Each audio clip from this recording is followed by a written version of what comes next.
kungayisiyo phaki ngabe siyahlupheka okukhulu ngoba kunje siyakhile iphaki ngenxa yotshani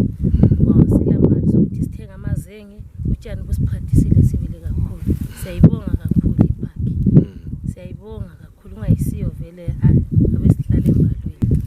lakho masisuke sathola amabhaya sithenza ngedola ungatholanga amabhaya uzuhlale labo uzufulele futhi ungathuzanga hayi sifikayo yize nezinjondwangu yiba bafikayo besidla